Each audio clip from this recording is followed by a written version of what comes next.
Okay, so this is the Pakistan Studies May-June 2018 paper 1, the history and culture of Pakistan. Section A, the first question is regarding two sources that have been given above the question paper. Source A, which states the aftermath of the High Court judgment on Zulfikar Ali Bhutto in 1978. And then source B is a picture of Ziaul Haq addressing a crowd. Now, in the first question,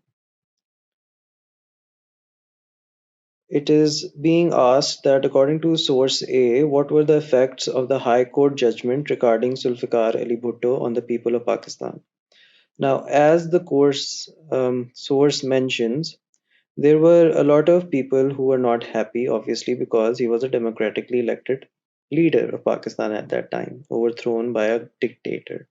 So, in order to get the maximum out of these questions, basically the students will have to highlight the important factors, which are number one, people were actually shocked and stunned. Number two, a lot of people offered their own sons to be sacrificed instead of the incumbent prime minister. And number three, clashes were erupted in a lot of areas in the country where brute force was used by Zia's regime. So these three main points, if one focuses on, will get the maximum number of marks, which is 3.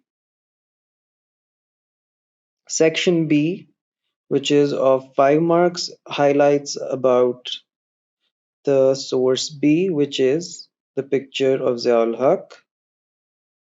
Now, in the picture, Ziaul Haq is addressing the crowd, and you can see that there is a very stern expression on his face. So the question is leading from that image, which is, how does source B help us to understand the way Ziaul Haq governed Pakistan? So some of the points that the students would like to mention in this answer is that first and the foremost thing is that he had an aggressive stance of governance. Secondly, it was a reactionary government. Why? Because everything that happened in Zia's era was a reaction to something that was happening prior to his government. Hands on, Ziaul Haq as a leader was very much in action all the time. He used to have very strong opinions about everything, and since he was a dictator, that goes without saying. No room for disagreement, that is another point which leads from the hands on approach. And then the last one, censured way of ruling. A lot of things were censored. There were a lot of movements that were backed down and stopped by Zia's regime. That is why people still refer to Zia's government as something which was one of the worst phases of Pakistan's history. You don't have to write that, that was just a footnote. So, C part is,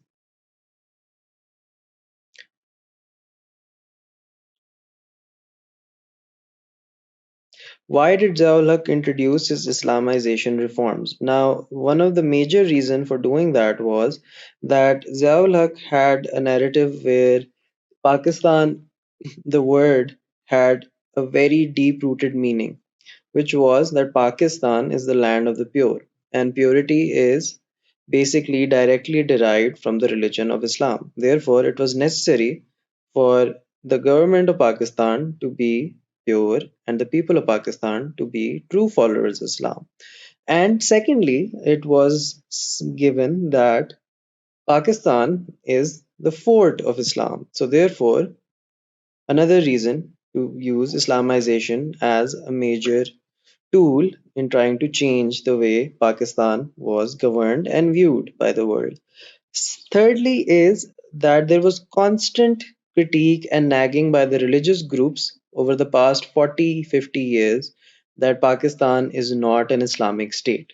To pander to those people, Zia decided to introduce Sharia law and also a Majlis-e-Shura, which was a religious parliament where all the qualified religious people used to gather and give out decrees on various regulations and rules.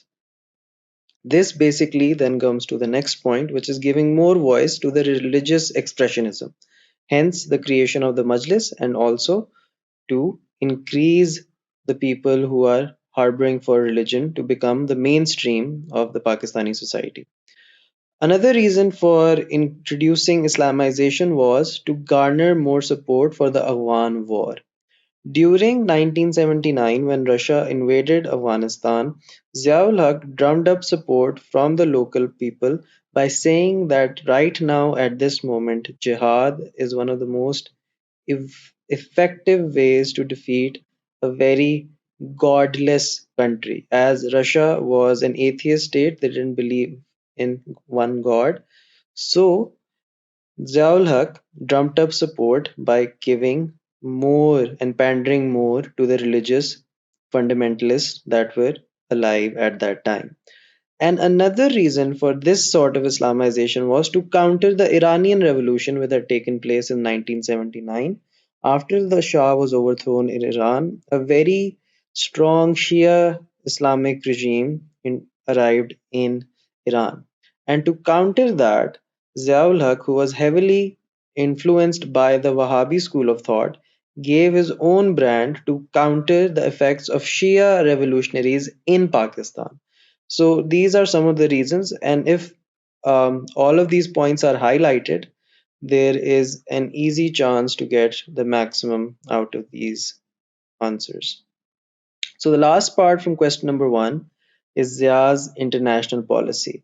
Now, Zia ruled for about 10 years and he had a variant degree of success with the international community. First and foremost, as soon as he came to power, people were not happy that he had overthrown a democratically elected prime minister in Zulfikar Ali Bhutto. But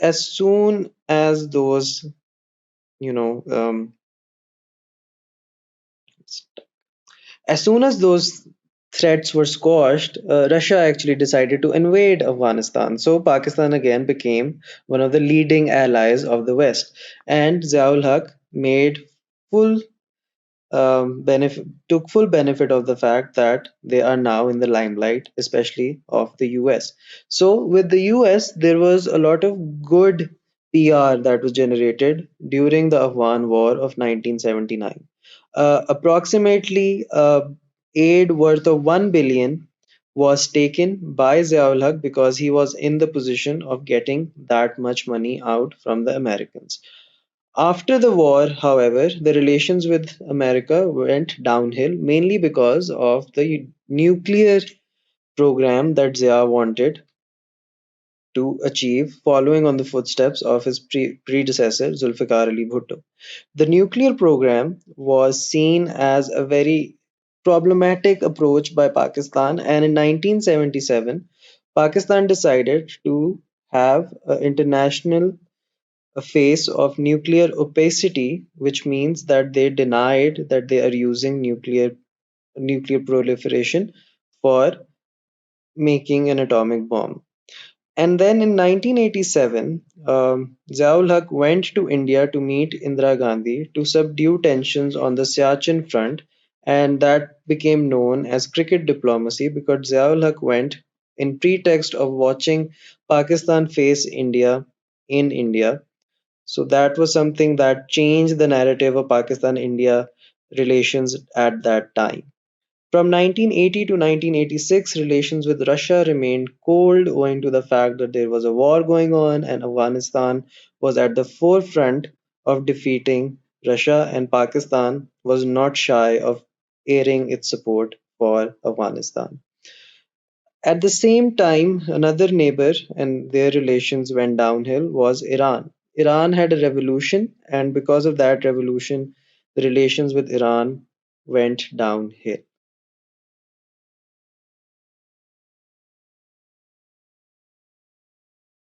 So that's that for question number one. We will now be focusing on section B.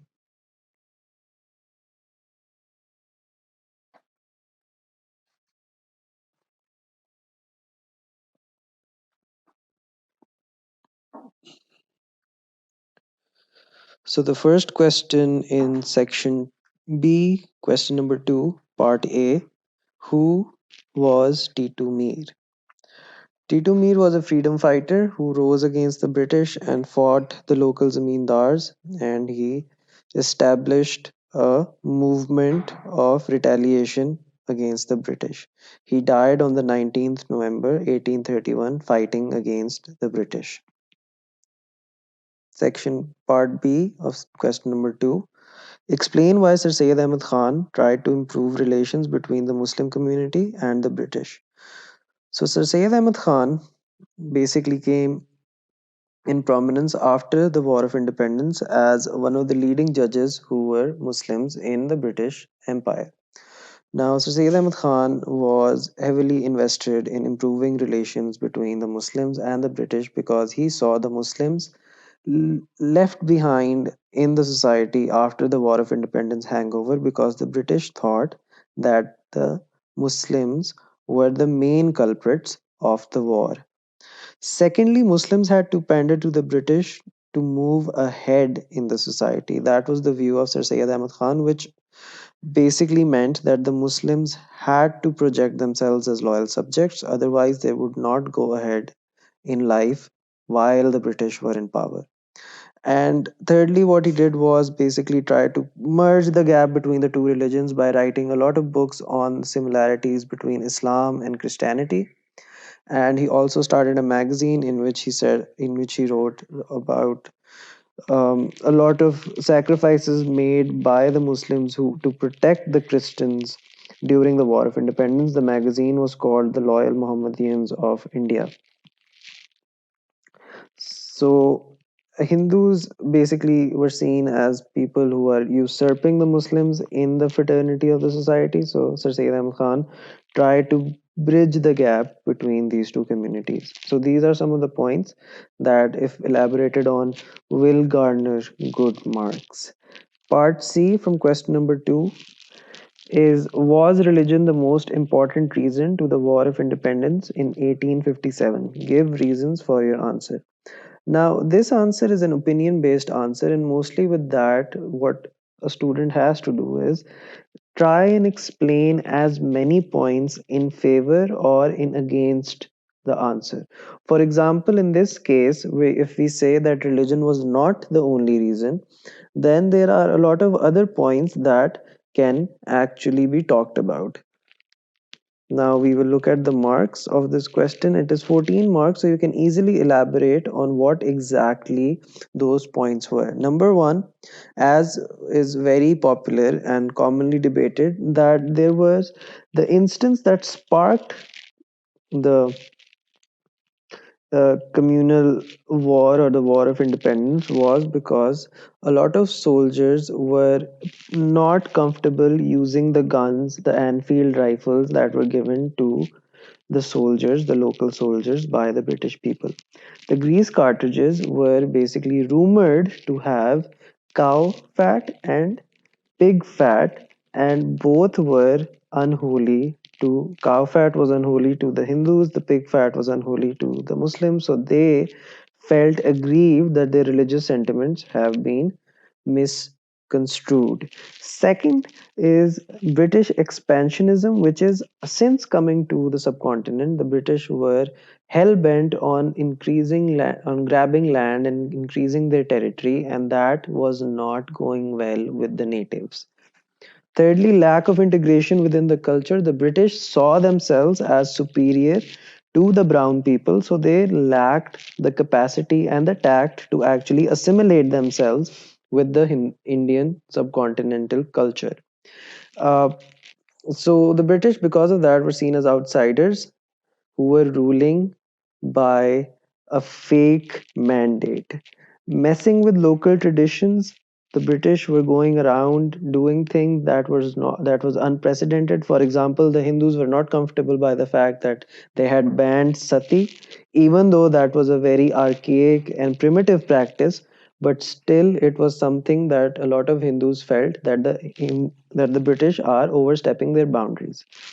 Se- and another point in that regard is that war was being fought by soldiers who were dissuaded. For example, the Afghanistan expansion by the British, after the loss suffered during that time, a lot of soldiers felt that they were fighting a war that was not theirs. Especially the Muslim soldiers of the British Army felt that they were being forced to fight their fellow Muslim brethren.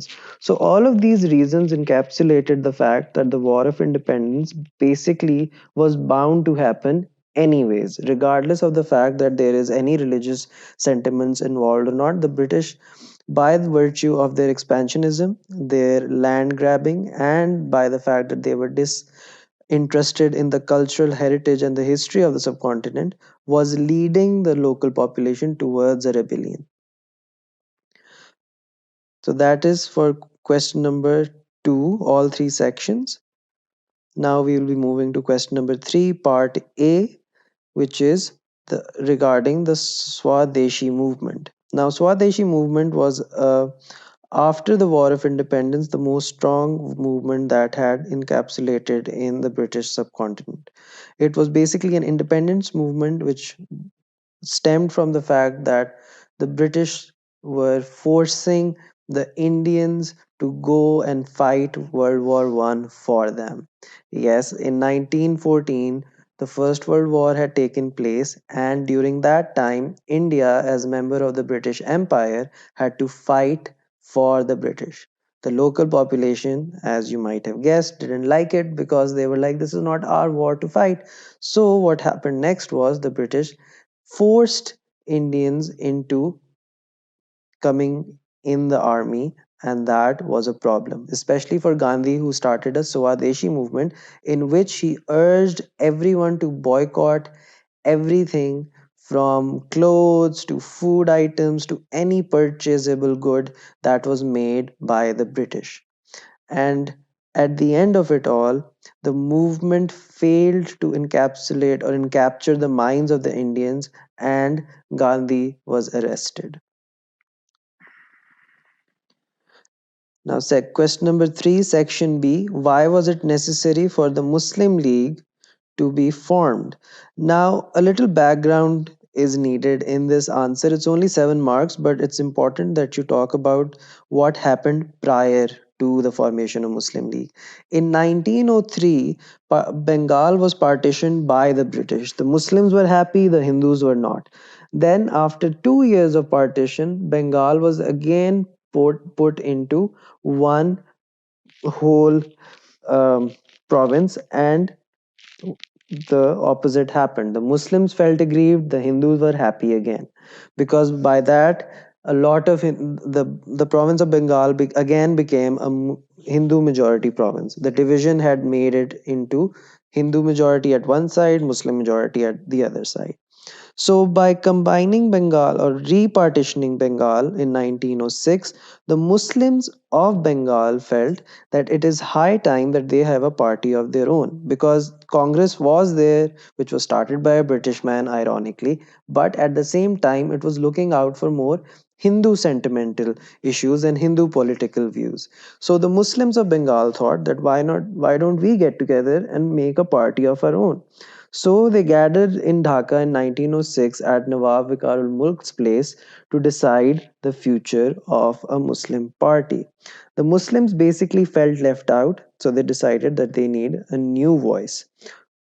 And lastly, they wanted to actually create a movement which would see the Muslims be represented in the electorate process of the British governed India.